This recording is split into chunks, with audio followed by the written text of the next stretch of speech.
Flags are in the corner. I pledge allegiance to the flag of the United States of America and to the republic for which it stands, one nation, under God, indivisible, with liberty and justice for all. I'm going to hold off on everything else because Ed Monahan, who's a member of our community association, is running for fire commissioner. And we want to take a few minutes to speak to you and then we'll go into our regular agenda. Ed? Thank you. Thank you, Bruce. Good evening. First, thanks for giving me the opportunity to speak to you. My name is Ed Monahan. I've lived in the community for the past 40 years. I've been a Commack firefighter for 39 years. I'm a retired New York City firefighter, 21 years I spent there. And I'm running for fire commissioner. And fire commissioner, if you don't understand what it is, it's just like the school board. There's 5 commissioners on the board, just like the school board, and they spend your tax dollars. And the reason why I'm running is I want to see the fire district run like a business, you know, and not like just people that spew out spending your tax dollars. I want money spent efficiently. And being there for the past 39 years, sometimes that happens, sometimes it doesn't.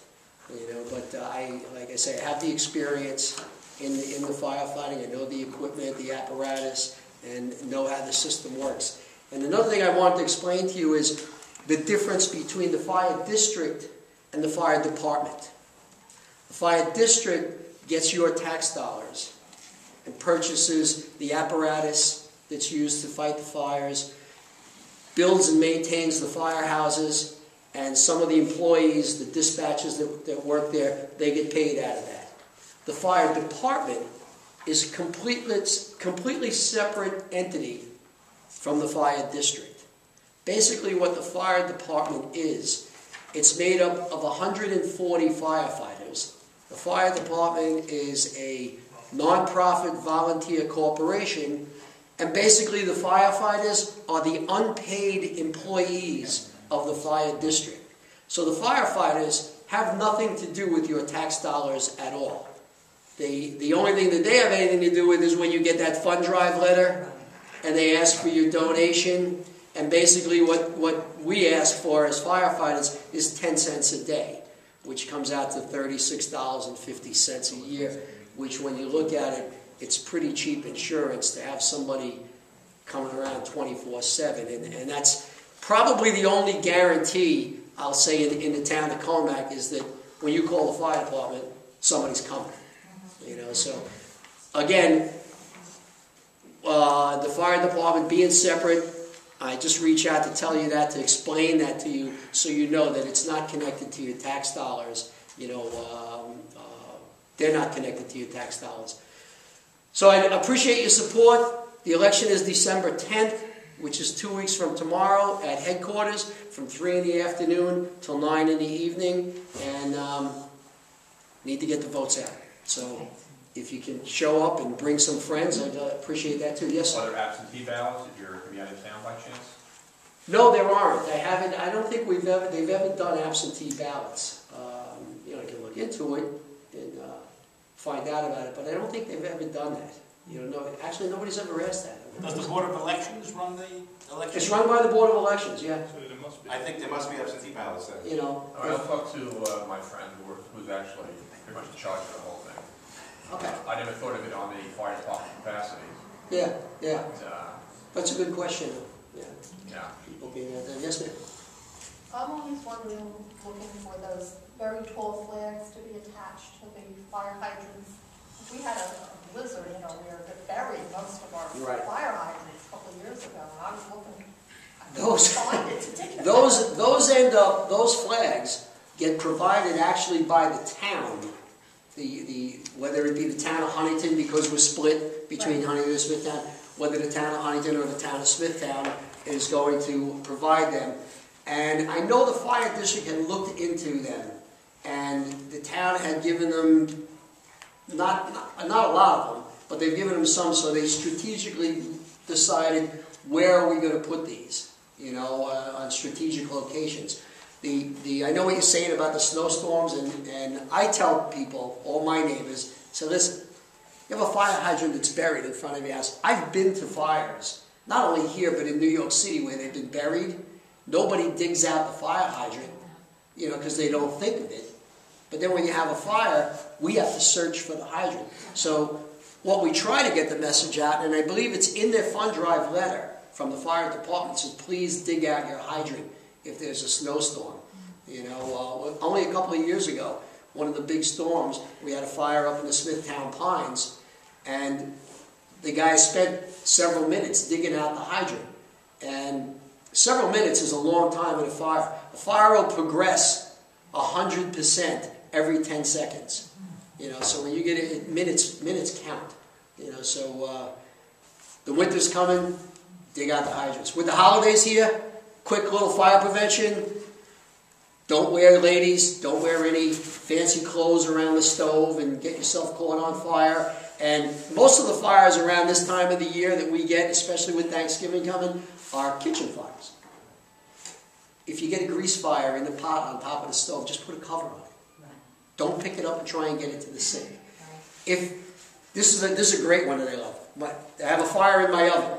Well, that's a good thing, because the oven is built to hold a lot of heat. If you have any idea of the self-cleaning oven, if any of you ladies have a self-cleaning oven, the temperature gets up over 1,000 degrees inside an oven when it self-cleans. So if you have the roast is burning in the oven, it's fine. You know, believe me, call the fire department because you want them to come and check it out. Where you end up with the problem is people panic and they open the oven door and the fire blows out.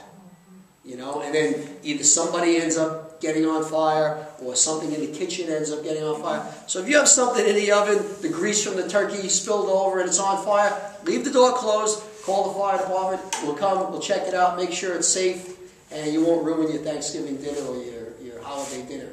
You know, whether you ruin your dinner, we don't know. If there's a fire in the oven. Exactly. Yes?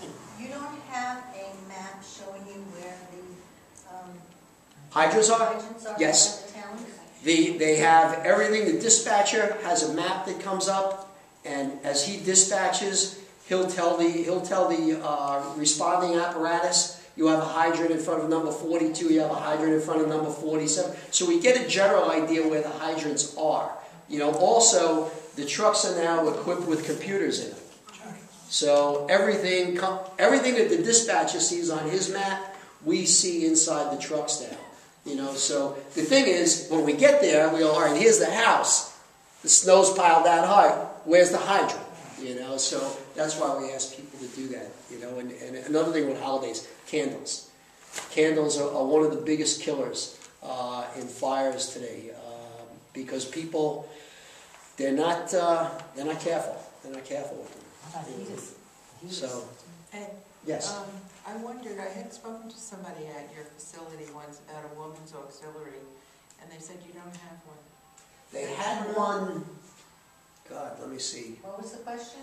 A woman's auxiliary. It's very They don't have one. unusual. It's very unusual for They had a women's auxiliary, and if I remember right, it was disbanded about 35 years ago due to, I think it was lack of interest. Okay. You know, and it was never brought up again. You know, and it usually the ladies' auxiliary is usually made up of the wives of the firefighters. You know, Right. and nobody ever brought it up again to ever start a ladies' auxiliary, and not that it's a dead issue, but If you're a woman, you could join as a volunteer fireman, right? yeah, oh yeah, we have female firefighters now, absolutely. You know, and fortunately, So if you want to join. the way things have gone over the years, 35 years ago, when I first joined, we were one of the busiest fire departments on Long Island with structural fires. And I tell the kids today, I said every time the hotline went off back then, if we weren't going to Sawmill was the only automatic alarm we had, I said every other alarm that came in was either we were going to a fire or an emergency. And today, it's not like that. We had at least 1 to 2 working structural fires every month back in those days. Now, due to appliances that are made safer, electrical wiring that's safer. People are just more aware of things, smoke detectors. We haven't had a really, really big fire in Commack in about a year, which is a good thing. It's a good thing on one side, bad thing on the other. The bad side of it is the firefighters don't get to hone their skills, but it's good for the people that we're not having those fires, and it's just technology that has changed that, we used to get dumpster fires after school. Kids would come home from school, light the dumpsters on fires, light brush fires. They'd be out with their mini bikes in the woods, and brush fires would become. We don't get that anymore because kids are going home. They're getting on their computer. They're playing their games and everything. So I think the last time we had a dumpster fire was maybe a year and a half ago. We used to get them every day. So it just goes to show you what technology has done. Just by putting kids in front of a computer. Took them off their mini bikes and away from dumpsters. And, Tomorrow, the Commack Community Association is going to sponsor a dumpster fire. Just for training, strictly for training. Yes. I'm wondering what the fire department's opinion is. People were running extension cords after Hurricane Sandy from one house across the street. It doesn't matter next door. What is your opinion about running those cords in the street? It's extension cords. Where they become unsafe is when they're in your house and they're running under your rug or so. But if they're outside, it's not the safest thing to do. However, if cars are running over them or something, it's going to break there and it's going to short out there. It's not shorting out underneath your rug. You follow what I mean? So we all try to help our neighbors out by doing something like that. And it's just something that you try to keep an eye on. If people do run them across the street, I guess you should check it every day to make sure that it isn't coming apart. But if it does short out, it's shorting out just like Wilco. If they have a line down, it's outside. It's not inside your house. The problem with extension cords is people run them underneath rugs and in places where they shouldn't be. And that's where you end up with the problems inside the house. But again, with technology today, ground fault outlets and everything, ground fault outlets trip that fast. And that stops a lot of electrical fires. I got a question just for my own curiosity. I worked for a water district at one time. Yeah. And when I went to one of these the board meetings, I found out that the fire department has to rent the fire hydrants from the water districts. Yes, the fire district pays rent in our community to the Suffolk County Water Authority and to the Green Lawn Water District. They rent the fire hydrants. I know they have a thing with the Green Lawn Water District where the fire district has taken over the maintenance of the hydrants, which means you'll see trucks from the fire department, not fire trucks, but the people who work for the fire department out there in the springtime checking the hydrants, painting them, make sure there's nothing wrong. And if they do find a problem with them, then that gets reported to the water district. But that's a contract that they set up about 2 years ago with the water district. So we would take that over. And how are the rates? Like? Are they been going up? I was at that meeting I was at, and the fire department was there complaining because they had double the rent of the fire hydrants. It depends on the hydrant. The Suffolk County hydrants, Suffolk County Water Authority, are more expensive than the Green Lawn Water Authority. Exactly what the difference is, I'm not sure, but I know that the county hydrants are more expensive. It's just kind of like the nature of the beast. They don't give them to us for free. Yes. I have 2 notes of caution. The first one is, if you want my vote, don't use the slogan, we're going to run this like a business. I don't want any government run like a business. Business is in business to maximize shareholder value. So, for example, Burger King won't pay 1 penny more on a case of tomatoes. No, well, people can have a living wage. Walmart does the same thing. Right. That's not what you're in business for. No, what I mean by running it like a business is not taking your tax dollars and spending them foolishly, making sure that you, as a taxpayer, get the best bang for your buck. And what I mean like that is, if I was running a business and I want to buy this product, well, I'm going to shop around and try and get the best price for that product rather than saying, oh, this is X amount of dollars, all right, I'm going to buy it from you, when this lady had the same product at a lesser price. That's what I mean when I say running it like a business. To make sure that the taxpayer dollars get spent and you get the best bang for your buck. I can agree with that, but I think it's a poor image. You're not in the business, you're in public service, businesses compete against each other, you compete for... Oh, we're not competing against anybody. What we compete for is, again, with tax dollars. We want to see those tax dollars spent properly. And there have been times where I've seen they're not spent right, and that's what I mean. We see that all the way to Washington. How our tax dollars get spent. Again, government is not a business, and it right. should not be run like one. Right. Second thing is, I don't know how you got this arcane system of voting in December. You ought to have the election in November along with on election day. That's set by the state. We don't set it. It's set by the state legislature, and it's been that way since the beginning of time. Did you ever ask them to and we can't change it as one fire district. It has to be changed statewide, right. And that's the problem. I agree with you. I think the election is just like the school board elections. Every election should be on election day because that's when you get the biggest voter turnout. And I think what happened, why the elections are like that, and excuse me for being frank, I guess, kind of like the good old boy system. There's more control when you have your own election day than when you're out there with the masses. And again, I don't. It's easier to throw an election. Yeah, you can't. It's in a general election when everybody's coming out and voting. It's not easy to run the election like you would if you just had this one small little entity on December 10th. So I do agree with you there that it should be on that one day, but it's tough to change things around here. I read a quote a while ago. A gentleman said, it's impossible for one man to move a mountain, but if the one man can put together a good team, the possibilities of what they can do is endless. But it's trying to get that team together and get people behind you. And again, this is a community of about 25,000 people, and we probably only get a turnout of maybe 1,000 voters, for that election. And I would like to see a lot more people out there. It's hard enough to remember to vote in November. People are not going to remember to vote 3 times a year. Exactly. And when you look at it, it's between the holidays. It's not at a good time, and I agree with you. Sir.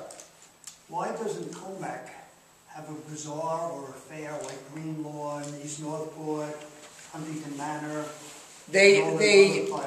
Again, I got to go back. Before I became a firefighter, there used to be, the Fireman's Fair used to be held on July 4th weekend here in Commack. And that was run by the fire department, not the fire district. And it got closed down because, from what I've been told, people that work here, it was too much trouble. Too many fights at the bazaars, drinking problems. So the firemen decided, that's it, we're not going to do this anymore. And that's pretty much why there's no fair. I think it ended back, if I remember correctly, it was like roughly Commack about 1970, 72. Was probably the end. I became a member here in 74. Yeah, my neighbor was actually this Commack. Yeah, we still have their pictures up there. Drove the sash and the crown and the convertible Cadillac coming down. Yep. Is that Rosie O'Donnell?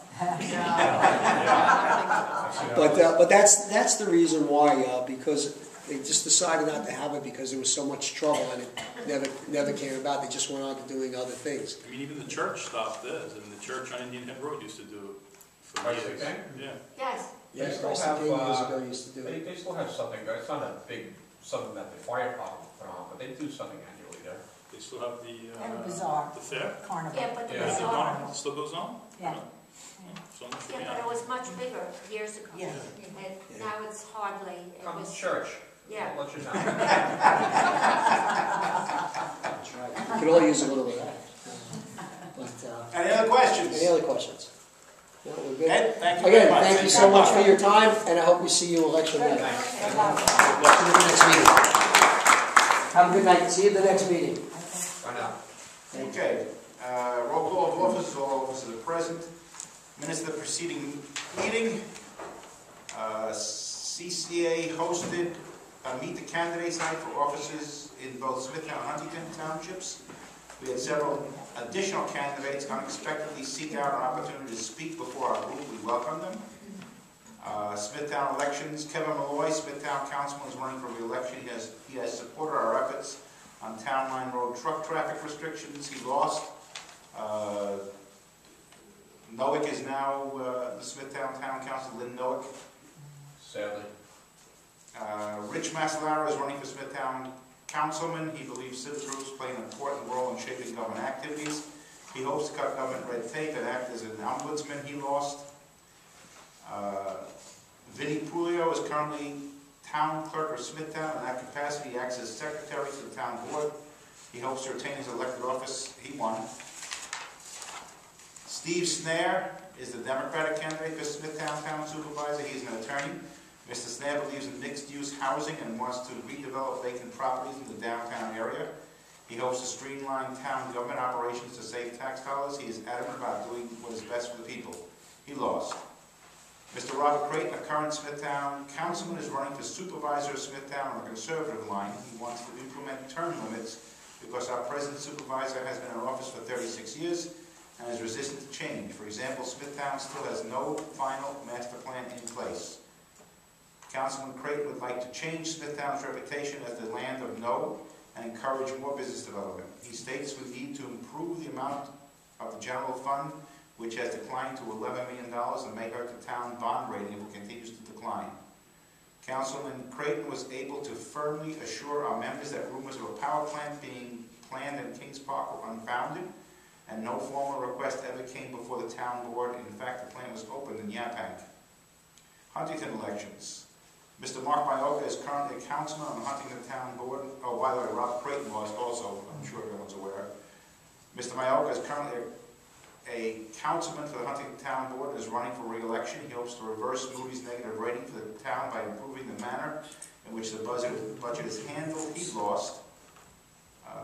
Mr. Price, Huntington resident, will advance the cause of internet access to the budget. He will support truck restrictions on Town Line Road. He lost. Gene Cook, owner of a construction company, is Huntington councilman, is challenging Supervisor Frank Petrone. He supports term limits. He would bring the Marion Call Farm acquisition to a vote as a resolution, which is the first step to ownership. He objects to the current method of bonding for routine expenses such as cars. He objects to excess outside consultants when the house-in staff can handle some of the work. He exercises solid ethics by not doing construction business with the town. He lost in a very close election, closest it's been in many years with Frank Petrone. I think it was 2%. Does he maintain his other position? Yes, he doesn't give up his Oh, other he's position. still council. A discussion took place about an overgrown graffiti-covered bus shelter. Reaching the Suffolk County Bus Company is difficult. A suggestion was made by a young man who is an Eagle Scout that we should call the Scouts for assistance. To this end, a new committee was formed to deal with all blight in Commack. Dan Fusco, Teresa Burke, and Wendy LaMountain will be researching the issue. It has been 3 years since the last committee on blight researched this issue, so an updated look at the situation is overdue. A suggestion was made to call public safety as they enforce the code in Smithtown. The beautification project in Camden Park will be postponed until spring. Treasurer's report, we currently Can you have... just back up a second on that Yes. last report? That beautification, is that who's going to be doing the beautification? I'm going to talk about that in my president's report. Okay. Treasurer's report. We currently have $1,444.64 in the bank. VP report. Yes, that is last month's notes. VP report. The printing of discount cards costs $214 and will be ready soon. I have samples of them here. You want to pass them out? No, one on each side. They say 2014, so our December meeting, we'll give them out Just to for all them, members. just for them to look at. If you have paid your dues.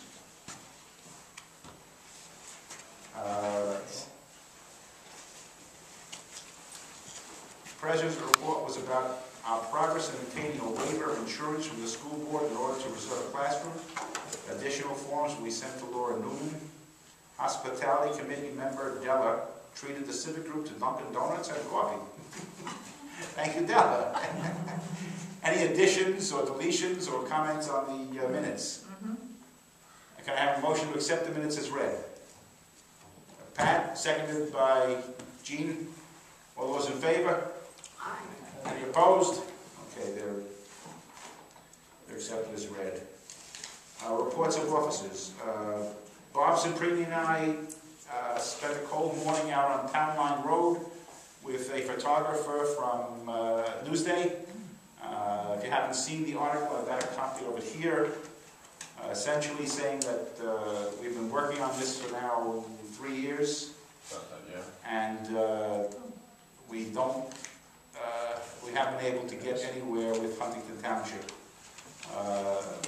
If you notice on Town Line Road, there is signage that says no trucks over 2.5 tons except 6 a.m. to 7 p.m. Huntington Town Supervisor Frank Petrone claims that this is a county road. The county claims that they want to give it back to Huntington, and the county says that they cannot restrict truck traffic on any of their roads. So Huntington obviously can restrict truck traffic on that road if it wants to, because they already have restricted 6 a.m. to 7 p.m. In other words, it can be truck traffic until 6 a.m. to 7 p.m. and no truck traffic after that, or before that. So, you also may have noticed in Newsday an article about the next day about the Suffolk County billing the town of Huntington $880,000 for the paving of Town Line Road. I am sure that that's part of the negotiations to make Town Line Road a town road rather than a county road. They claim that they're trying to negotiate with Huntington, but they don't get an answer. Huntington does not respond. We do have a new superintendent of highways in Huntington, Mr. Norton, lost the election. So I guess Bob and I will be visiting the superintendent of highways and see where we can get with that. Let me ask you, Bruce, on that topic, because I think we've explored this once before. I just forget where we left off. If Huntington does not want it, will Smithtown take it? Because before, no one was going to take it in the condition that it was in. Right. At least now we got it paved. So I think we should revisit them on that side as well. Say, well, if Huntington doesn't want it, Smithtown does want it. Okay, and do you Huntington have any reservation about them taking it? If they say no, take it, and I don't know how that all works out. Well, I imagine also the county would be involved because technically it is a county road right now. No, that's what I'm saying. If they're looking to hand it off, which it sounds like from Bill Hillman, they are trying to get these access roads back to the communities so they don't have to handle the cost of maintaining and so forth. That if Smithtown is willing to take it over, instead of the double yellow line being a division between both parties, then at that point, then they will, it won't be a Suffolk County road anymore, and it'll be under the jurisdiction of Smithtown, which means their traffic rules would apply north and south, the whole thing. That would remedy the whole problem right there. I know these always sound simple, No, I but what happens is when you've got 3 governments involved, it gets really difficult. If you remember at our meeting with all the government officials from Smithtown, Huntington, and the county, that proposal was floated by one of the Suffolk County legislators. Is it Stern? Stern, yeah. Stern floated that proposal. It didn't go anywhere.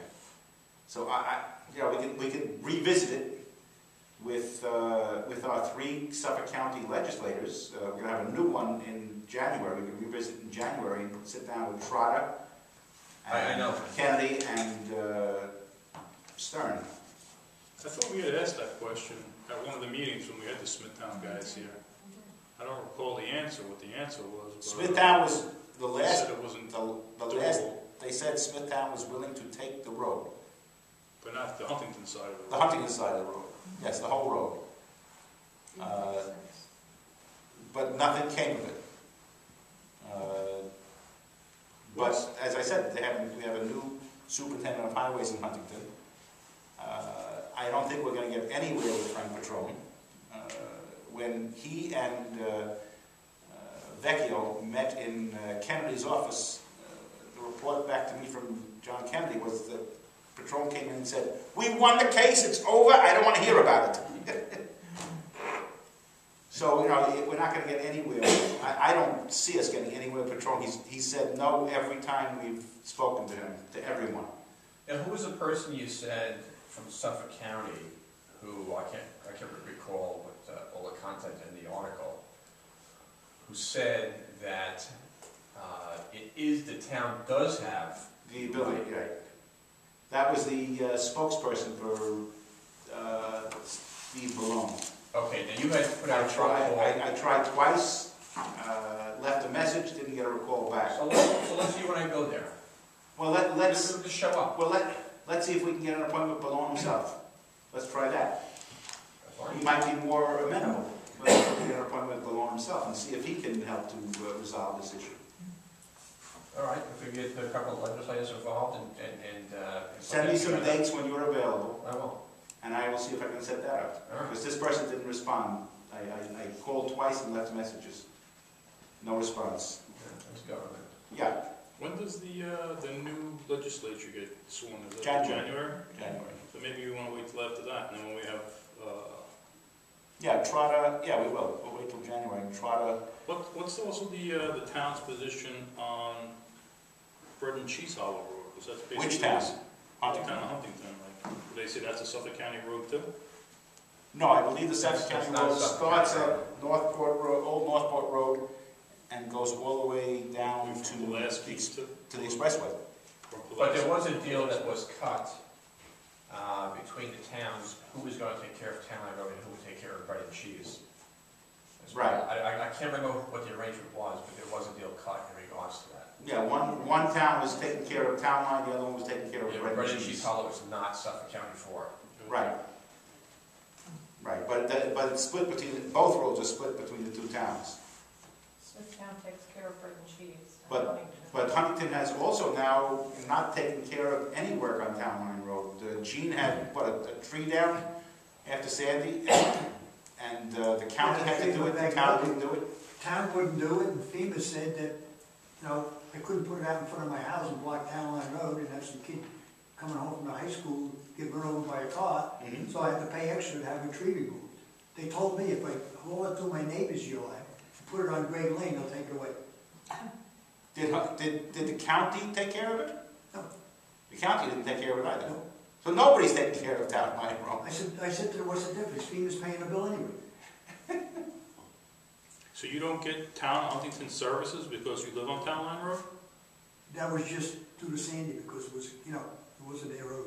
But do you typically put out brush on Town Line Road, like on brush collection day, you put branches and stuff out? And Huntington does collect that? Yes, they do. Well, I guess they would collect it on a county road too. Yeah. It wouldn't matter whether it's a county road or a state road. My own feeling is, if we want to get this done, it's going to come down to action by us or by community members of getting on that road and driving at 30 and 20 miles per hour on days, you know, unannounced days for a couple of hours, and making it difficult for the trucks. And the trucks will decide to take another road. Well, it's 20 and 30 miles an hour if you're passing. Yeah, but nobody drives at 20 and 30 miles. I understand, but if you... And I slow down even more. No, I understand. I do. But but the majority of people on that road don't. Just be ready for a lot of hand gestures. Telling you you're number one. Well, that's a decision we'll have to make, but, We have a protest parade. yeah, it may come down to that. And the second report, I had written a letter to Dr. James and to Laura Newman about our meeting at the high school and a waiver of the insurance policy, and the Board of Education last week, 2 weeks ago, voted no. They will not allow us to meet there with a waiver of the insurance policy because we are a 501c4, not a 501c3. The difference being that a 501c4 is for a civic group and a 501c3 is a charitable group. So we're going to try to ask Arthur to foil the Board of Education and see who is getting the waiver of insurance. And what's interesting to me is that, if you remember, our first 2 years of existence, we did meet at the school districts, at Burr Junior High School for 2 years without an insurance policy. And now that we made the Board of Ed's enemies list, we can't meet there without an insurance policy. So I'm wondering whether or not that's a precedent that we could ask about. Yeah. I was gonna say, why don't you just bring it up that for 2 years we did use it? I will. And what's the difference now, having explained Right. it? Right. Get Debbie Berger in trouble. Well, yeah. No, that wasn't her. That was the superintendent. Oh, the school board. That was the superintendent. I don't know whether the school board decided it too. I imagine he asked the school board. So you filled in the application, and the applications were sent in? Yes, sure. And they were approved? Yes. For 2 years. And you don't think Debbie had something to do with getting that okay? The fact that it was Burr sounds. Well, I'm sure that her request was in there, but it's the superintendent's decision. Yeah. That's the school board's. Ultimately, it's the school board's. You know, she can't make that decision on her own.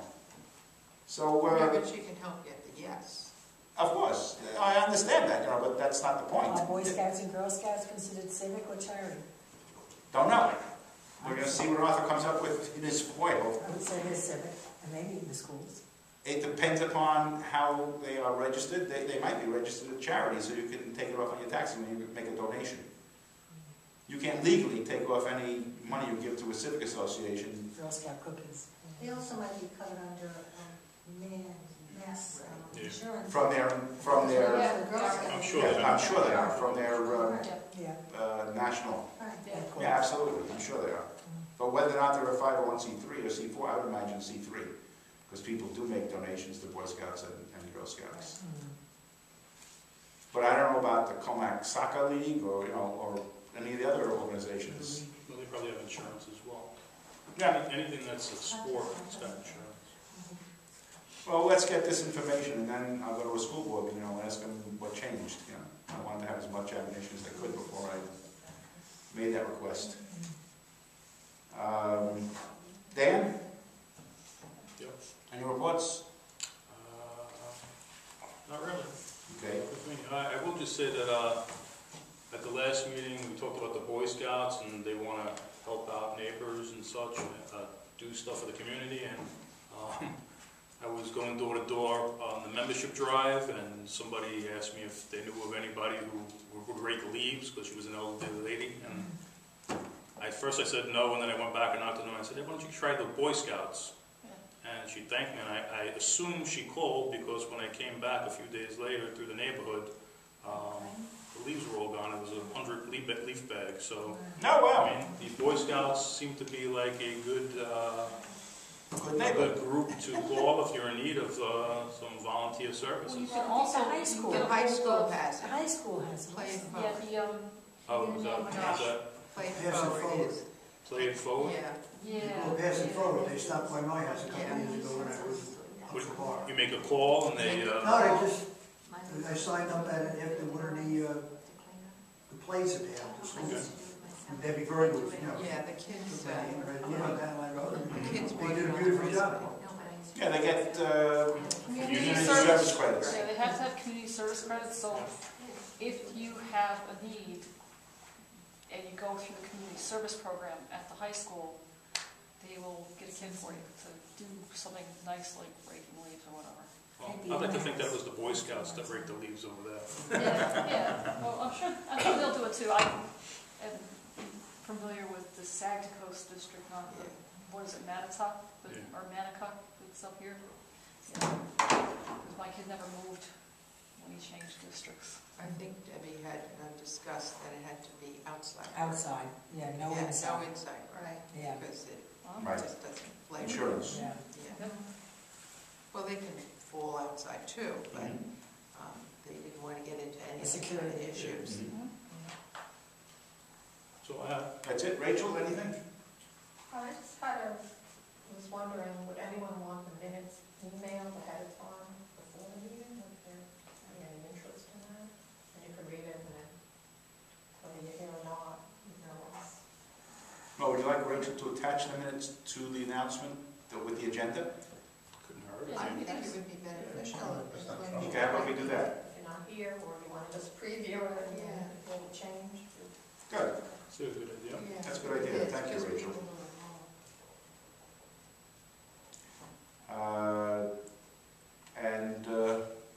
Maureen? The money lady. Well, Dan didn't say all the stuff he had done since last month, but these are all his new members. And for that, Had a bad month this month too. I think it A lot of was great. stuff going on with the Yeah. dentist and It added $95 to our treasury. We presently have a balance of $1,503.33. I just made a check for $631 to Bruce. He mailed something to Dr. James. That's $6.31. Six.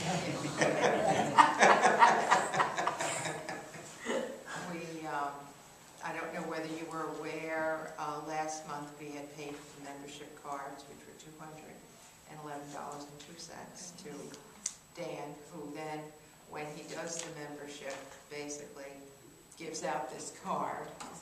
Did everybody see it? Did we pass it around? With all the discounts on the back. Next month I'll bring a card for everyone. Yeah, all right, that would be good. It says 2014, but I'm sure they won't say no if you go, early. And that's what we have. I think it's, Dan's added to the treasury every month. I get these checks in the mail, or somebody's sent one through the mail from Citrus that you may or may not have known. Yeah, and Rachel sends them a membership letter, which welcomes them to the group. The card will be included if it's in the mail, and if not, we encourage them to come to our meetings. Helps if we don't have to send things off the mail, we can do it by email. But most of them are on email, so that helps. And that's what we've been doing. Okay. Thank you. Reports of committees, publicity. Who's on the publicity committee at this point? Anybody know? Teresa had volunteered to do, Teresa Burke. actually volunteered to do some work. She did it. Yeah, did last- she did flyers Yeah. last time, all over the town. That's right. Absolutely. Okay, I'll talk to her. Crisis planning, Bob? It's just kind of, it's a waiting game. As I was telling you, Tony Brown, who we sit down with, who represents CERT, Community Emergency Response Team. And this is months ago that we met with them. They gave us their business cards, but there's no telephone number on it. It took us a while, and I had to go. They have a business card without a telephone? Without telephone number. And because they are not technically Suffolk County employees, they're not in the phone book. The CERT falls under fire rescue in Suffolk County. John Kennedy's staff was able to track Tony Brown's telephone number down. Now, a few weeks ago, I spoke with him about what he could possibly offer. I was trying to coordinate something with Debbie Virgo to the school, and us, of course, so as a one whole big community, we could put some type of program together. What would work best? Would it be like 1 night, 2 or 3 hours, which included question and answers, probably an hour out of that. Something several weeks, whatever. So I had talked to Debbie actually about a couple weeks ago and said, look, this is what Tony said he can offer. I need some dates from you and find out, does the school number one want to be involved? If so, and actually either, if so or not if so, would we be able to use the facilities, the school itself, to house this whole meeting and all that? But she has yet to get back to me on that, so that's where... We run into the same problem with insurance. Well, if the school was involved in it... If they sponsored it, we would. If we sponsored it, we would. All right, well, she has not come back to me indicated either or. No. So, all right, before you set it up, check that out. unfortunately, I mean, we're playing a waiting game, waiting for everybody for an answer. Yeah. She indicated to me, I asked her the other night when I saw her at a Board of Education. They can't hear you in the back. I was at a Board of Education meeting, and Debbie was sitting in front of me, and I said, Debbie, if we're co-sponsoring this, we'd like to be recognized for it, because we need PR just like everybody else. And she said, I'm not doing that. She said, you have to deal with the PTA. You have to what? You have to deal with the PTA. So they've offloaded it evidently, that she's not going to be involved. Oh, so she's not the person to call then? Yes. Well, you know what, I'll make a phone call to her tomorrow. Okay. And, We'll get it directly from and see her what's up. as to what happened, because she went to the meeting when we met with Ed Brown. Right. And she was there as a school person, I guess. Isn't Teresa on the PTA board or something? She goes to the Teresa meetings. Burke? She goes to all She's just a meetings. member, I believe. Yeah. Just a member. Okay, maybe she could bring it up.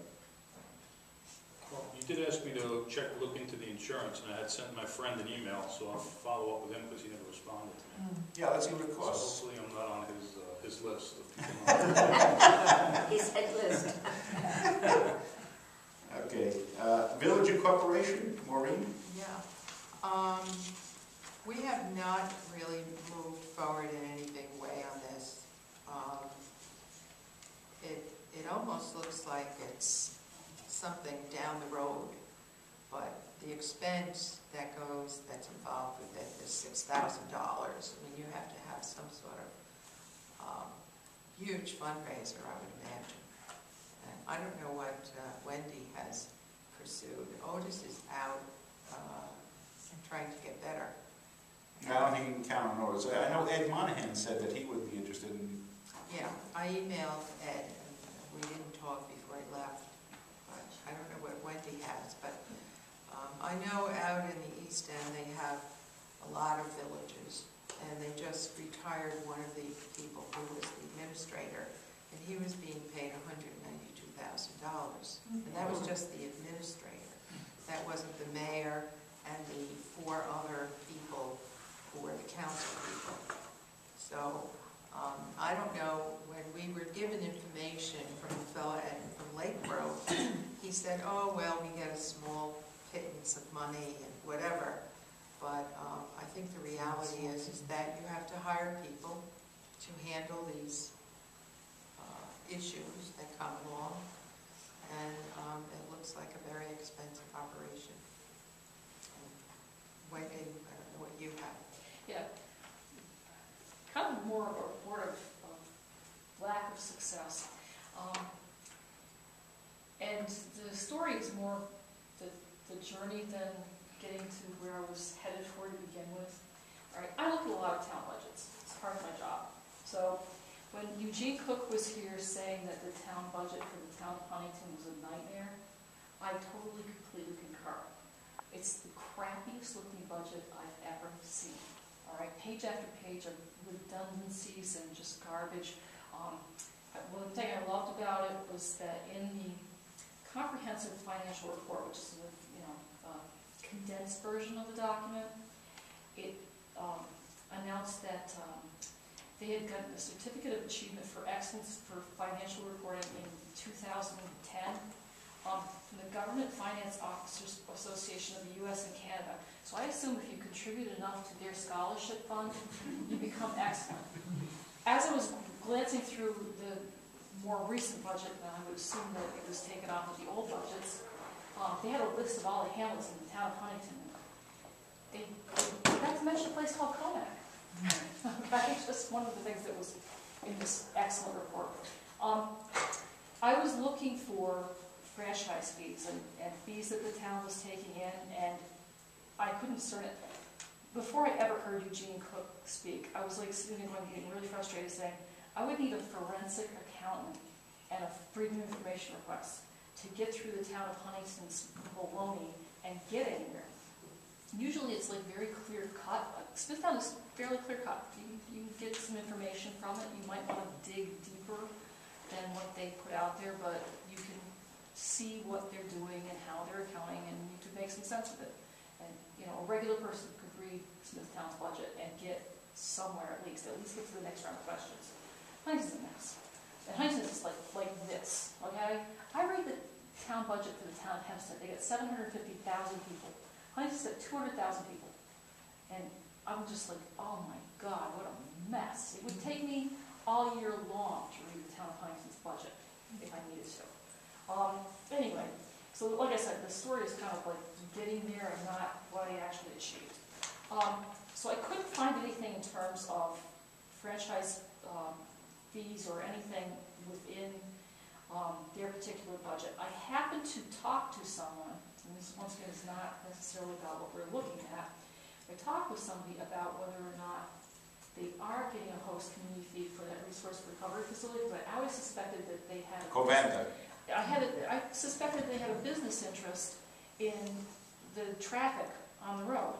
And they said, no, they don't get anything for that. So I'm sitting there going, they've got not even a financial interest in having trucks on the road. What is their problem? But that's another thing. Let's see, what else is there? It's both donations.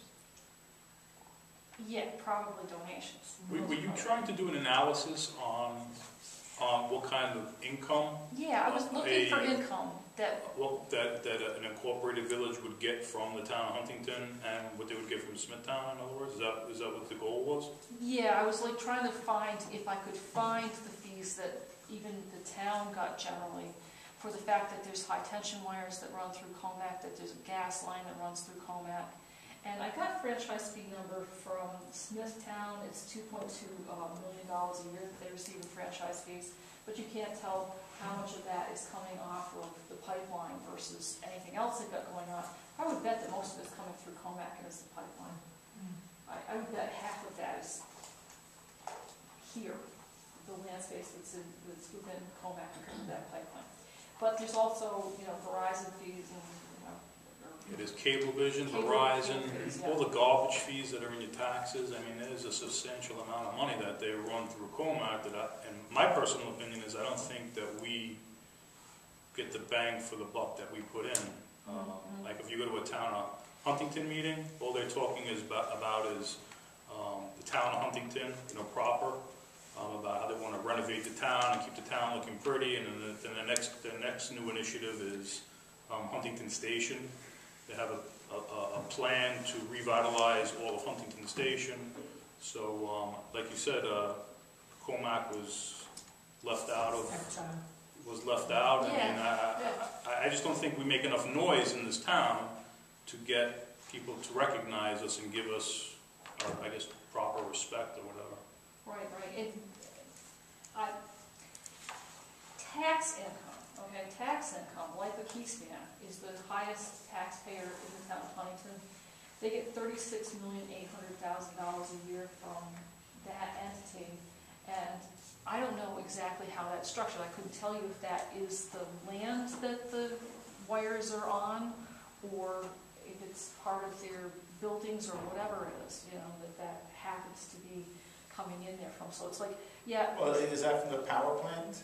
Yeah, it could be from the power plant, exactly. You can't pinpoint anything. There's no breakdown. It doesn't say, oh, and we've got this #1 taxpayer because of this, and this, which would be nice. And you would think they would be able to develop that in the last 10 years because they bragged. They list who was the top taxpayers 10 years ago, and who's the top taxpayers now, and it's virtually the same list. And you can't be a little more explicit than that, but you go on page after page after page, repeating redundant figures about town government. You know, I mean, I can show you page 46 and match it up to page 96, and it's just like over and over again with the same, you know, repeated numbers and stuff. So. Whenever government has anything to hide, they bury you in paper. Well, that's it. And yeah, Smithtown, like I said, it's sweeter and shorter. You've got 118,000 people in the town. All right, but anyway, I also looked at maps, and if you live in Dix Hills and your kids go to Commack, or if you live in Smithtown and your kids go to Commack, you're in the census designated place of Commack. Okay, you've got a different address. Maybe you live in East Northport, but according to the U.S. Census, you live in Commack. And so I looked at those borderlines, and that's a well-designated map, but at the same time, one of the issues about mapping was like, well, when you go for the village concept, are you going to go for the entire Commack? And I said, the entire Commack, most defined definition of the entire Commack is that census designated place, and they use, the U.S. Census is choosing to use the school district, and I would assume that that is a priority designation that they use. Mm-hmm. Where are children going to school, and we're going to count that land space because of all the data that gives you on that component as well, who's attending that school. All right, so it's kind of a service for the school district as well as for the United States government.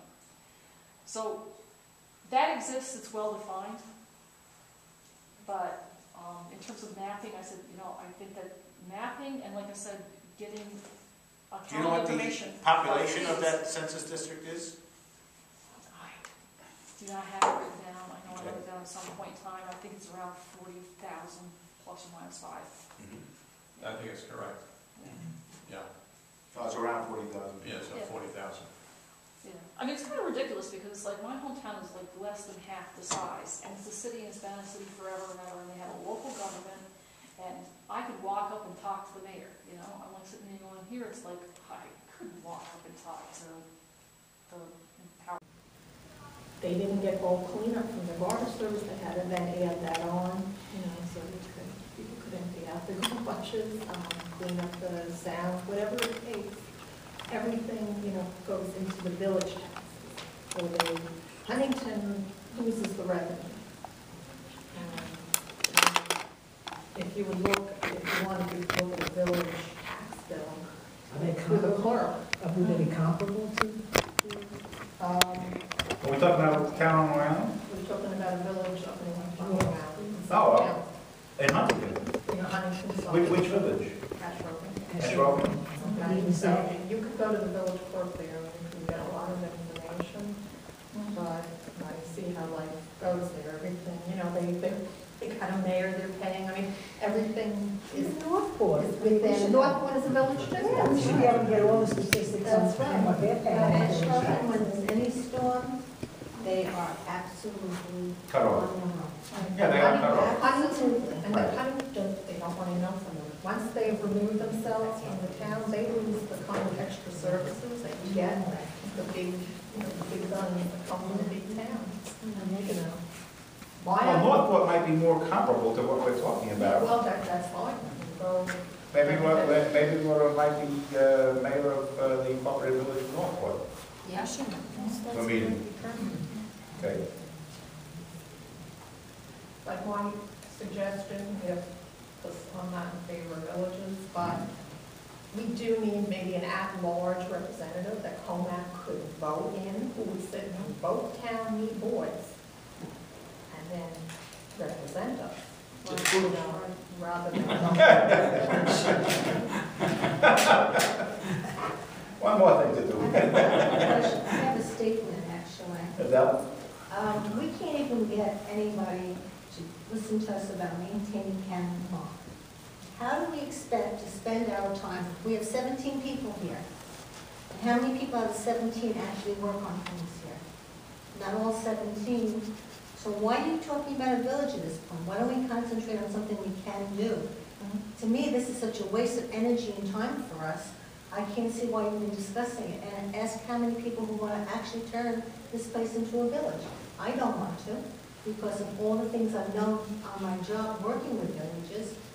You will be cut off. If you need help, it will go like that, because they don't like that to us now already, because we don't belong to either town, actually. We are the stepchild of both towns. So we're not happy with what's happening at this point. We will certainly not be happy if we become a village. And we don't have the strength, so I don't know why we're wasting our time on this. I really don't understand. I was going to suggest one thing before. It was, why don't you just send out like a, with the email, we have local membership, and just take an impromptu census, like, just A sense of what everyone just thinks. ask a question to everybody on the email list and say, what do you think? Just say yes or no, and just, Well, 200 people say no, and 50 people say yes. It might be premature to ask them whether or not they're in favor of village. I'm not without saying them- in favor, I'm just saying their thought process. What do you think? Should we continue? Something for consideration or not? Right. Not a viable. That's just a simple, just to get a feel. Volunteer for. Working on it. Oh. Well, I just feel the membership and see, you know. I think that Cannon Park issue, okay, what is it? It's for our vets. Get the vets groups involved. Well, wait, we're coming to that next. Okay. Hold on. Just, okay. Hold on. All right. Anybody else about the issue of looking into a village incorporation? Well, I agree with Maureen, it's too expensive to begin with. It's going to be costly. Yeah, so it's a lot of wasted energy. Okay. Well, you can be, I'm not saying I'm for it or I'm against it. I lean more towards against, but I don't know enough about it to make a decision. But you might be looking at the $6,000. No, when the guy was here, one of the men, I think he even mentioned more. He was talking like $20,000 to just get. Yeah, but let's say it's $20,000, but if we could, as a community, get from the town of Smithtown and the town from Huntington, I'm just gonna throw a crazy number. Let's say our share of the tax rolls in this, from Well, first of all, is $40 or $50 million. You couldn't get your share until you become a town, a village. But what I'm saying is. They're not just gonna hand us as a committee. What I'm saying is it would be easier to sell to the people if they said, hey, listen, we only get $20 million worth of services from Huntington and Smithtown, but we give them $40 million that we could get back from them if we were our own incorporated village. That would be an easy First of all, sell, you I don't think. really know how much we get. That's what I was trying to ascertain from Wendy. It's not clear. Yeah, well, that's the first step, is to see how much of the money that town of Huntington and Smithtown take out of this community and use in other areas of their townships. That, you know, like, are we putting in $1 and only getting 10 cents worth of services back? That's the question that we have to, that's the first and foremost question I think we have to answer, because if we only spend $20,000 to incorporate, but we get $40 million back from the, and I'm just making a number up, I'm not saying we're gonna get $40 million, but that's the point I'm trying to make, is we should look at the financial end of it first and see how much we put out compared to what we get back from the towns. Because to me, I don't see anything coming back from the town of Huntington or Smithtown other than maybe snow plowing. I don't see them maintaining the roads, at least to my standards, or cleanups or such. Pat? Yeah, what I'd be interested in is, have any places on Long Island gone this route? Most of them, you think Brightwater's down at Bay Shore or Northport or all these places, they've been that way for 70, 80, 90 years. That's right. When it was a different situation. Well, Ilandia wasn't. That was the first one. We had the people here from Ilandia, Oh, Ilandia? and that was within the last 10 years. Okay. Okay, that was a pretty good one. Yeah. My feeling about it was that it was worth the effort to look into for two reasons. One is we don't have much of a political impact in either Smithtown or Huntington because we're divided between the two towns. Kings Park has a much more of a political impact in the town of Smithtown because they're all in the town of Smithtown, and so does Fort Salonga, and so does Wisconsin. And for a myriad of reasons, they get a lot more than we do, because they have more representation. And the same thing goes for the town of Huntington. Dix Hills gets a lot more representation than we do. They're putting a second ice skating rink into the Dix Hills Park. It's already done. It's been Right. open for a year. Right. It costs them many millions of dollars, and we can't get anything done in the town of Huntington because, again, it's only 30% of Commack in Huntington. That was one item, and the other item was Dan's reason, are we giving more to the towns than we're getting back in terms of services and money? And then we can decide whether or not we want to go ahead with it and how we can go ahead with it. But first you need information. Now, if the general membership would like, we can put on the internet a voting, click to this voting thing, and shall we go ahead with more research, or shall we just drop the topic? Do a survey. Okay? All right, I'll send the I'm survey. thinking about my own tax bill, okay? I pay $13,000, Mhm. okay? I live right behind Commack High School, the Candy area, Mhm. all right? About $9,400 of that goes to the school district, okay? Yeah, the bulk. Okay, so you're looking at about, whatever the difference is. Well, no, there's lots of different taxes. There's county police, there's library, there's lots of different little Right, taxes. so when you, because even if you're a village, you're still supporting the school district, Of course, I had nothing to do with which is school taxes. 75% of your tax. Right, I had nothing to do with school taxes. So, I'm not saying, and I would sell it to the community the way you said, this is what you're putting in, but this is what you're getting back, Absolutely. to get their attention. But I want to think of my own tax bill, how much personally, because everyone is always going to go to, okay, what's happened in my household, what am I paying out? I'm not sure what that difference would be when you subtract the Suffolk County, police, and your garbage pickup, and whatever, what that number is really Well, going to be as far as there's savings. no way to do that unless we continue to do research on it. No, I agree, but I'm just saying, I don't. We're just kind of shooting the breeze here, Right, because you can nobody do has that- any idea. You can do that yourself by just taking your tax bill and just take back out all the county money and all the school district money. Right. And then you'll see, you don't pay that much in town taxes. I mean, there's highway tax, there's the Huntington, or the town tax, there's the lighting district tax. Well, that's what I'm And saying. so if you just added all those numbers that are town related, Right. you get an idea of how much each household is. And then I think there's 12,000 houses in Commack. You just multiply that number by approximately 12,000, you get a rough idea. Yeah. And I'm not saying that all that money's gonna come back, because I don't think if you were a village, you get all that money, you still gotta pay something towards the town. As I said, I don't know. And unless we look into this in a more formal way, we won't know. But that's the decision of the membership.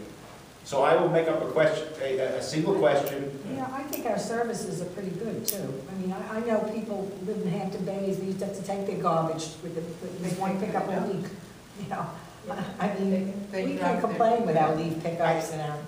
As I said, I don't know the answers to any of these questions. We don't. Put like 4,000 out of his taxes? No one here knows the answer to any of these questions.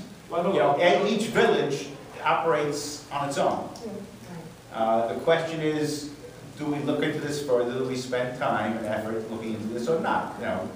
And what I will do is I'll make up a question to put on the internet. I'll send it around to all the members of the executive board for comment or change or whatever.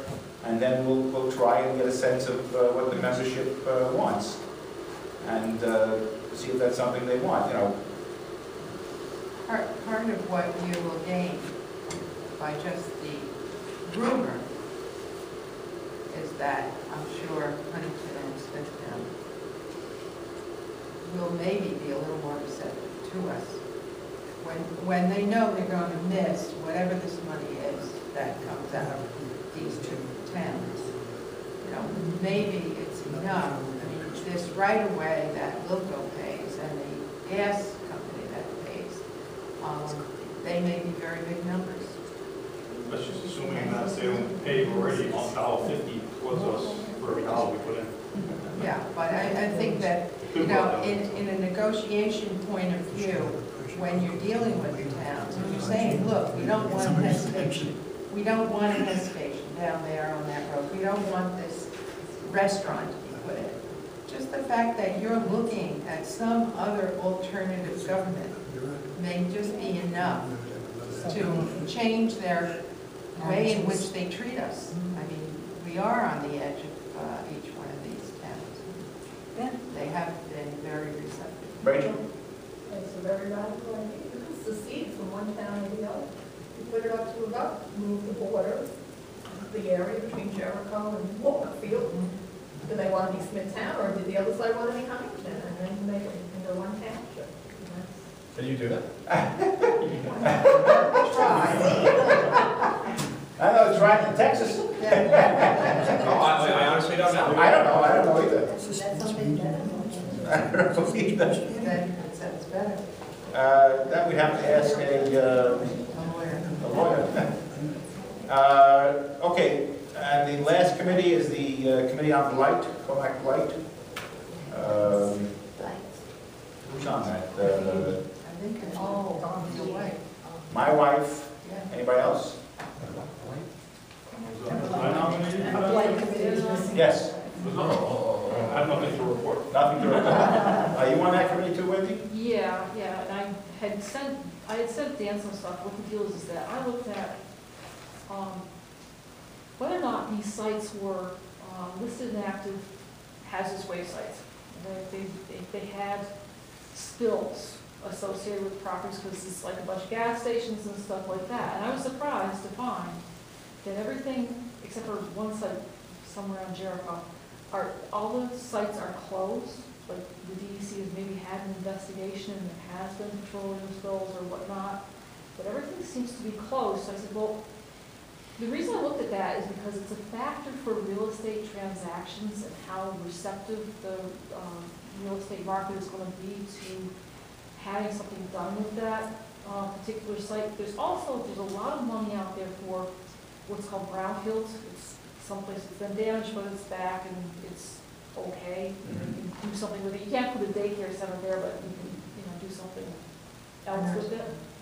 So there's on one side there's this stigma, and I don't know how much it's going to impact these properties, but on the other side you have monies. And also, I just recently went to a conference about property transactions, all right, and environmental site assessments and what goes on with that. And I was pretty happy with what the speaker was saying. The speaker said since 2008, the commercial real estate market has been dead.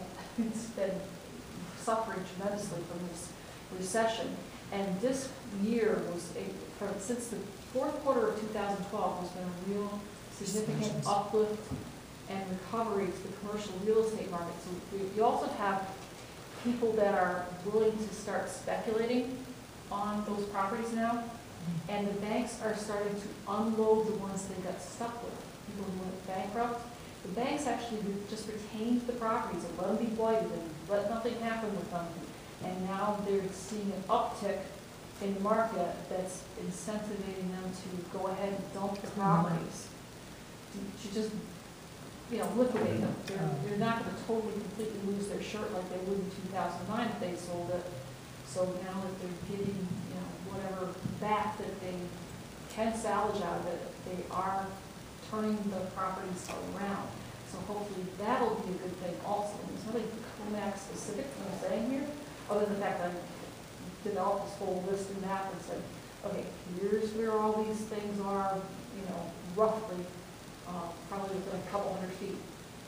These particular addresses were in some way, shape, or form investigated because of some kind of an impact, and like I said, all except for one happened to be closed. The cases are closed. Yeah, the DEC is satisfied. I asked a geologist, a professional geologist, I said, well, what about this? How clean is that? He said, well, it's not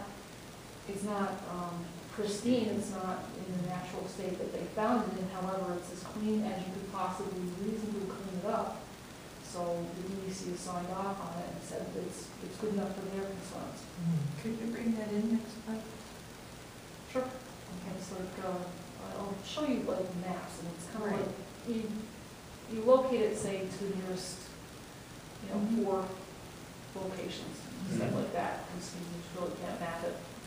It looks like Smithtown is starting to take lighted areas and eliminating whatever's on their property is enough of articles in the paper. Yeah, one of them was on Jericho Turnpike, by North Gate Shopping Center. They raised one of those old derelict houses over there. So they're doing stuff in hunting in Kings Park, in that area that the Kings Park Civic Association came in and screamed about. They look like they're doing something up there. They're doing. I guess if somebody's paying taxes on this property, then Yeah. they can't touch it, but if it's abandoned, there should be, I mean, what, have the Ethan Frome or whatever, if the husbands, if they don't show up after 7 years, I would think abandoned buildings should at least get that.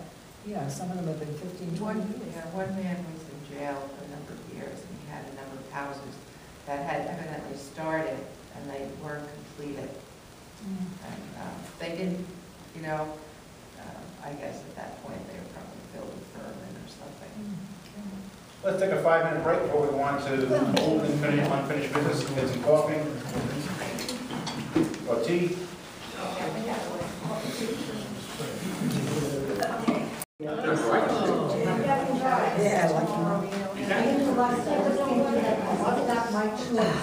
Oh, okay, gotcha.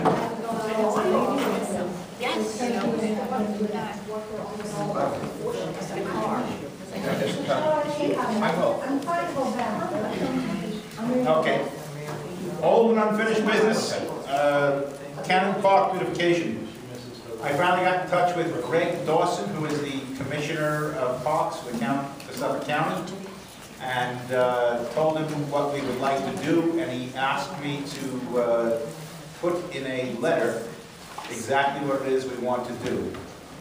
So what we need is some people who are willing to get together and say, what they think ought to be done there, and what they would be willing to volunteer and do. I'll put that out to everyone who would like to be involved in that.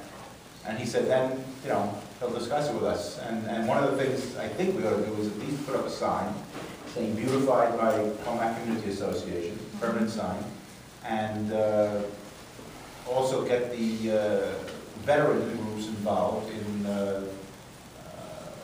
taking the rust off that cannon. So I'll put out an email to the whole association and see who would like to get involved in that project.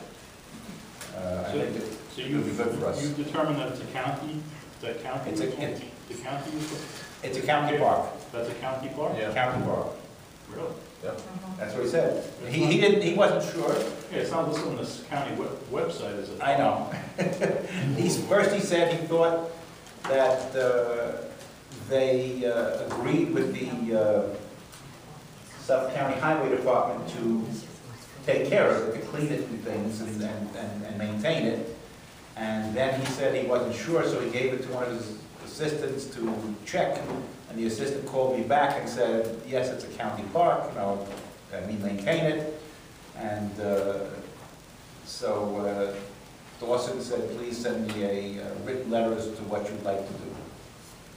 So let's do that during the winter until we can prepare for the spring. And now the group that goes there is the VFW. Yeah, the Elwood. Yes, the ones who march from Home Depot to every Memorial Day to Cannon Park. Yeah, and they also have a wreath ceremony and stuff there. Yeah, so yeah. They probably would be interested in participating as well. Yes. I still don't think there's rust on that cannon. I think it was painted to look like that.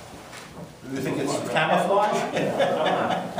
It used to be all gray, and then 10, 15 years ago, they covered it up, they sandblasted it, and painted it that color. All right, let's see. But the grounds do need to be maintained better. I mean, the shrubs and everything else got overgrown. I don't think you can see it from the street anymore. In fact, before There's flax and there's a light there that's before Memorial Day, okay, when I passed it 3 days before, it looked like hell. There were weeds growing through the mulch, and it was overgrown. I told John Kennedy, I said, John, we're gonna go place a wreath on a memorial that looks like that? That's absolutely disrespectful. And he made a couple of phone calls and he got it cleaned up. Is it to what I would say my standard is? No. Did it look better? Yes. But as Bruce and I were just discussing, Suffolk County, like a lot of other government types or whatever, or is Government entities, you know, doesn't have their own money, which includes staffing to do work. So it was kind of making them be more productive. No, when we met with the chief engineer for Suffolk County Department of Highways, remember he came to our meeting? Bill Hillman. Bill Hillman. He told us that Suffolk County at this point has one employee in his department for every 19 miles of highway, and that includes administrators. So it's not that well staffed that it can take care of the highways the way we would like to see it. And so I think it would be beneficial to us as an organization and also to our community. But they take care of county roads in other parts of the world. They take care of all the county roads, yes. But they have one employee for every 19 miles of county road that they have to take care of. Which is why when they eventually get to cutting the grass when it's 3 feet high, you don't see them out there with the weed whacker. Right. They don't have the manpower to do that. They'll cut around the guardrails. They're not going to go in between that and the signage poles and all that. They don't have the manpower to do it. Okay. Town Line Road truck traffic we've already discussed, and abandoned properties we've discussed. New business, the new membership cards will be available to everyone in December for the year 2014, all dues-paying members.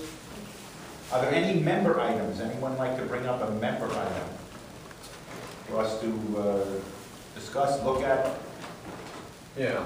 I got a phone call from a friend of mine who's ironically lives on Debbie Burgers on Bluegrass over there, and was complaining that we need a sidewalk.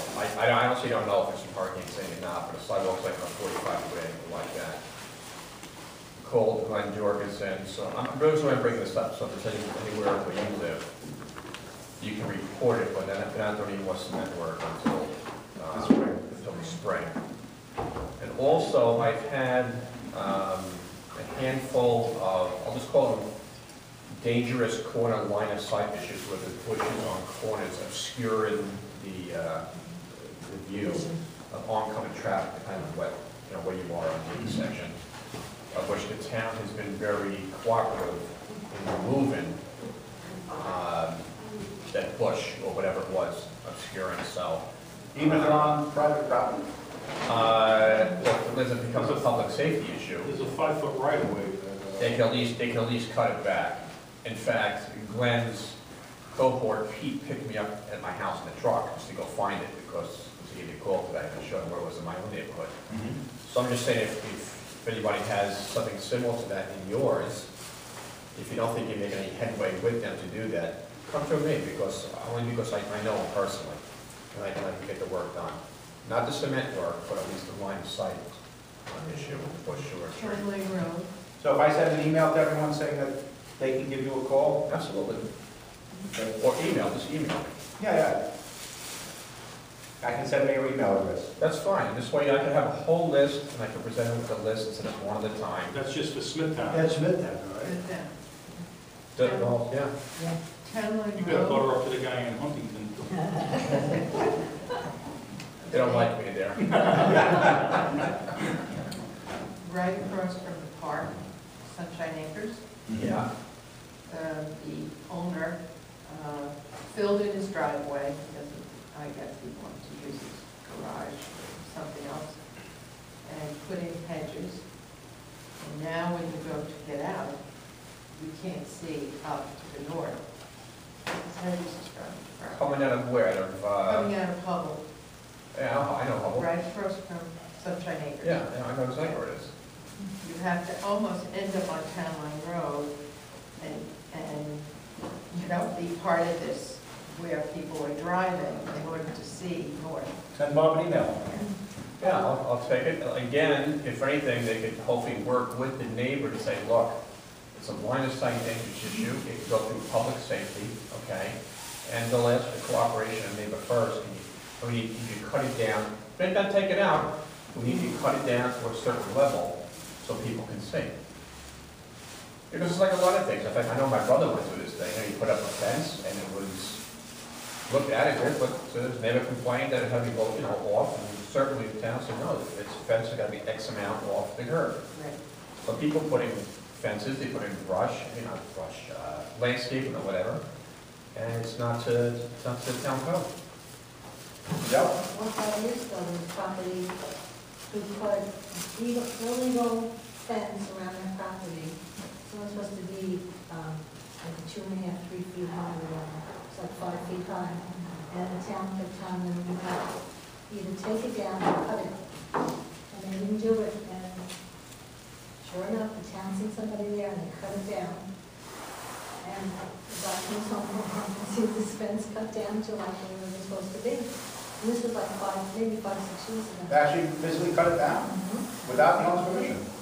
They didn't need permission. What, was he on their right of way? Was the fence on their right of way? It was violating the illegally code. in the front of the house, it's not supposed to be, because people could not see. He was on the corner, and they gave him 3 warnings or more, and then finally they said, you know, we are going to, if you don't remove it or cut it yourself, we will do so. And they did. And friends of mine who lived in the area told me, and I went by one day, and sure enough, said they knew slide was not on the This town was fit down? You know what's very dangerous, Commack Library on Harnett Road, on Indian Head Road, pulling out, you know, there's bushes from, I guess, the garden departments or whatever that's there, and you can't see the oncoming traffic. There's been a lot of accidents there. It's a very dangerous spot. They're not all the way to the curb, are they? Exiting and trying to get out. No, I know. Curb coming around, and there are hedges there. I don't know, you can't see oncoming traffic, and they couldn't see you if you're right up at the thing. You know, I mean, it's I think that should be looked at too. It's not. But there is a light there. I've seen 3 accidents. I understand, but there's a light there. I guess if you're gonna make a right on Right, but red. you're gonna make a right on red though. Yes. And if you look to the Yeah, left. you can make a right on red, and they're coming along from Jericho. Okay. You know. Yeah, I guess I never made a right on that. I've seen 3 accidents It's there. the angle there. Send Bob an email. Anybody else? Any other member items? I wonder if Michael would share what is going on with this area there. Oh, okay, sure. I know you spoke to me. Yeah, Oh, good idea. I was here a while back about Mayfair Shopping Center and association, I'm a member now, helped me out in the community with the extension of one of the buildings on the eastern end of the shopping center. It went through with the town, they built the 3,500 square foot structure in addition next to Bagel Wharf, and still at this time, they don't have a tenant. The rumor back in the day was, when I was in the world, was Cabo Fresh, I believe, and I just read in the patch today that they're going into the Trader Joe's shopping center. So that tenant is not going to be occupied, so we don't know what it is. I heard a rumor it's gonna be Chipotle. Yeah, that's what I heard. Oh, yeah, I just heard that the other day. I heard that too. I have to go to the town and just basically, the first question, is anybody applied for a sign, you know, that's one of the things I'm going to find out. I'll find out from them if that's the case, and I'll go from there. If that's the rumor, I'll follow up on that. Cactus said, I mean, all the girls that work in Cactus said it's Chipotle. Yeah, okay, I haven't even heard, so I'll follow up and see what's going on with that.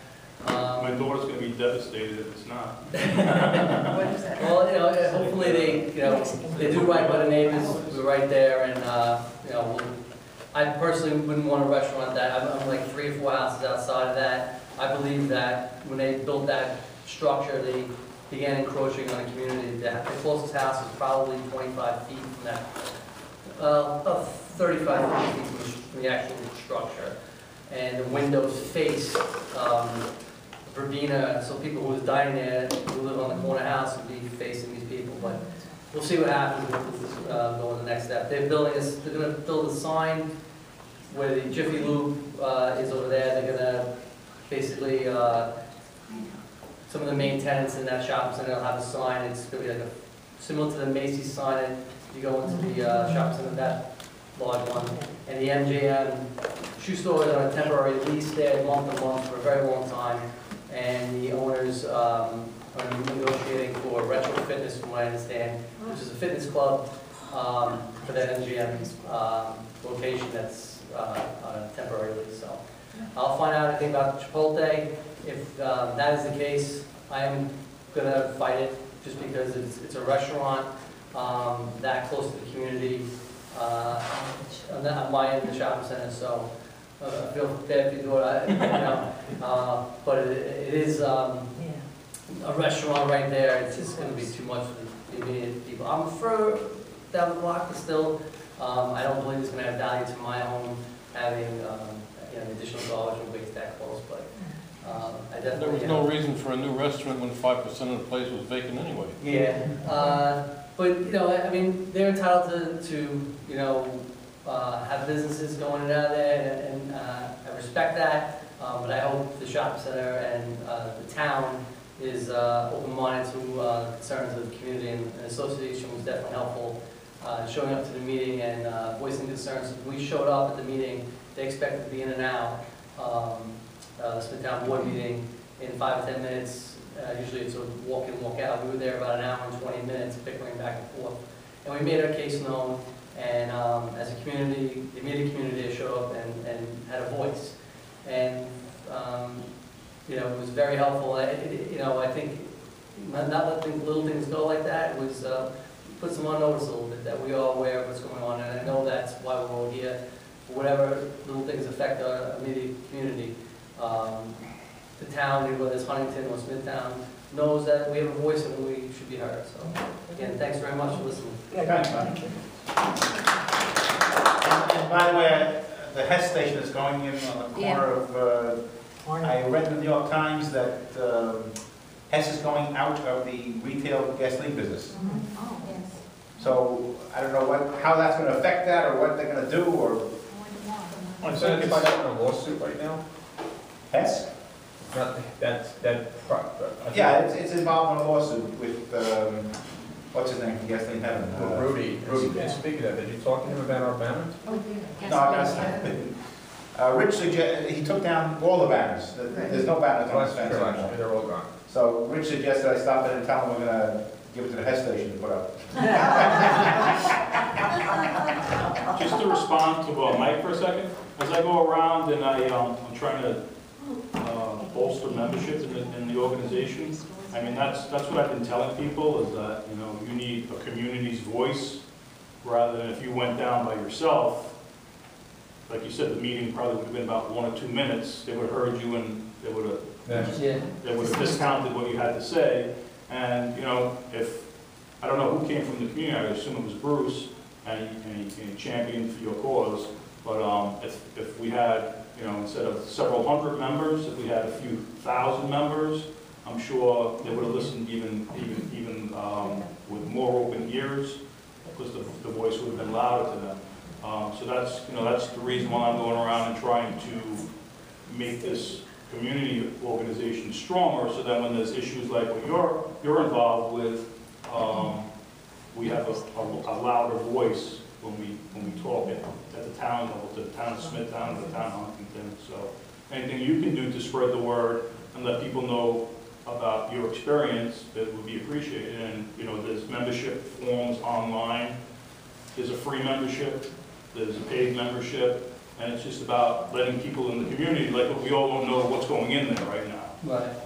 If we had a few thousand people, and let's say it was going to be, I don't know what people despise, maybe the 7-Eleven, people don't like 7-Elevens, but with a few thousand people saying we don't want that 7-Eleven there, I'm sure the town would listen to a few thousand of us saying we don't want it. As far as membership, I have a small community of contacts that I'm pretty much the only person kind of like went out and made an effort, and to generate a small email list. I'll forward everything about the association. But it's funny when you go knock on doors, and I'm sure everybody else's experience here, everybody has kind of a different agenda. It depends on your location. If you're in the immediate vicinity of that place, you have a lot more riding on it as a person who lives maybe a few blocks away where, yeah, maybe it's inconvenient, and that, and I'm sure that goes to everybody, and you know what I'm talking about. It's, I guess it's the geographical, you know, where you are is really how important it is to you. But you know. If that was your issue, yeah, and somebody on the other side of town might have their small issue, but when we have a major issue in this town, right, where somebody wants to build something that's really going to affect everybody, that's when we need to be prepared and have, exactly, you know, the association with a strong membership so that we can voice it loudly. Which was our power plant issue at PP&L a few years back. Yeah. mm-hmm. So something I did explain to the people, I said, this might affect you today, but sooner or later something else might, and it's best to be on board. But I will send out, you know, the emails that I have. Remember Walker's on one of my people, but he's, you know, he has gotten my emails in the past, and I'll definitely send everything out about the association. You spread the word about your experiences. You know, there's no, you know, a cup of coffee and you don't have to come to a meeting, but you just have to be, you know, most important is that you're on the email list, right? You're aware of what's going on, so that when something happens, you could be. You wouldn't know. You don't know how many people I knock on doors and I say, you know what's going on Town Line Road with the truck traffic, and they don't like truck traffic, but they don't know that there's people in town fighting against it. You know, same with the Marion Call issue, same with the power plant issue. You know, they're not involved, so they don't know about it. So just being on the email list and getting emails is the first hurdle, is to get everybody, even if they're the free members, just so they know what's going on. Yeah, I'll write a little note and explain what's going on with the association and whatever issue it may be for them. And, you know, not my just general cause, but anything to come on down and at least, you know, look into it. And, just to be on the list so they're informed of what's going on. Right. Appreciate that. Though, like, your issue becomes our issue at some point in time. You know, because what's happening in Urbana is obviously the town saying yay or nay. And, you know, it's not happening there, it's happening at some other point. And so, you know, being successful at your particular spot then adds some strength to the community at large. It doesn't have to be this group, but basically, you know, what happens to Commack in the future. So absolutely right, yeah. Each issue becomes important. Anybody else with that writing? Our next meeting will be here, December 16th, 7 p.m. Monday, December 16th. I just have one more thing that Bruce had me videotape. So I guess we're going to start like the Commack meeting. Fell down. No, it's the sideways one. So I guess we're going to start like a YouTube channel, and we're going to post the link, and you'll be able to view, you know, if you missed anything exciting, when you got it off or something, you'll be able to do a recap of. So I guess we'll send the link around for the YouTube channel. I forgot that I want to brush my hair. Anybody in the audience isn't on it. We get the. We're on it. Nobody in the audience. Can I have a motion to adjourn? Della, and seconded by Adele. We are adjourned. Thanks, everybody. Happy Thanksgiving, everybody. Happy Thanksgiving, everybody. Enjoy. Yes. The library's closing now, the front doors